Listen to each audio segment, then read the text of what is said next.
ನೋಡಿ ಇದು ಏನೋ ಬೆದರಿಕೆ ಪತ್ರ ಏನೋ ಲಕ್ಷ್ಮೀ ಹಬ್ಬಕ್ಕೆ ಬರ್ಬಿಟ್ಟಿದೆ ಅಂತ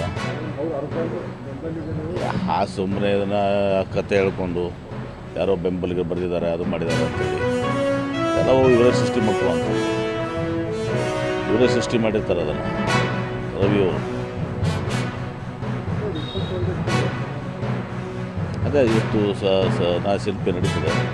CLP ಚರ್ಚೆ ಮಾಡಿ ಯಾವ ರೀತಿ ಮಾಡಬೇಕು ಅದನ್ನು ಚರ್ಚೆ ಮಾಡ್ತೀವಿ. ನೋಡೋಣ, ಅದು ಯಾವುದು ನಿರ್ಧಾರ ಗೊತ್ತಾಗಿಲ್ಲ. ಸುರ್ಜೇವಾಲ ಬರ್ತಾರೆ, ಆಮೇಲೆ ಅವರೆಲ್ಲನೂ ಕೂಡ ಹೇಳಿದ್ಮೇಗೂ ಅರ್ಥ ಆಗ್ತದೆ ನಮ್ಗೆ ಯಾರು ಬರ್ತಾರೆ. ಅದೇ ನೋಡೋಣ, ಅದು ಗೊತ್ತಿಲ್ಲ ನನಗೆ. ಮುಖ್ಯ ಸುರ್ಜೇವಾಲ ಬಂದು CLP ಡಿಸ್ಕಷನ್ ಮಾಡ್ತಾರೆ, ತದನಂತರ ಯಾರ್ಯಾರು ಬರ್ತಾರೋದು ನಮಗೆ ಗೊತ್ತಾಗ್ತದೆ.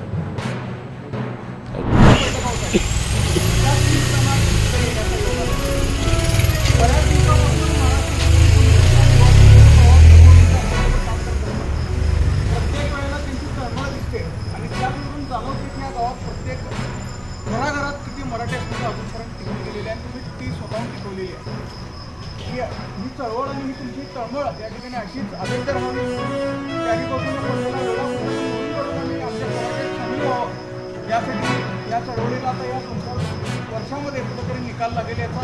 आणि आम्ही आमच्या महाराष्ट्रात जाऊन मोकळेपणानं कुठेतरी वावरू, मराठी म्हणून आमचं जीवन जगू आणि आमची भविष्यातली तरुण पिढी या चळवळीमध्ये आणि या संघर्षामध्ये घोळपणार नाही याची काळजी आम्ही सगळ्यांनी वैयक्तिक घेतली पाहिजे. त्यासाठी या 12 तारखेच्या मेळाव्याला डेलिव्हरेटची गावातून आणि आजूबाजूच्या परिसरातून मराठी भाषिक बहुसंख्येने उपस्थित असल्याची आशा करतो.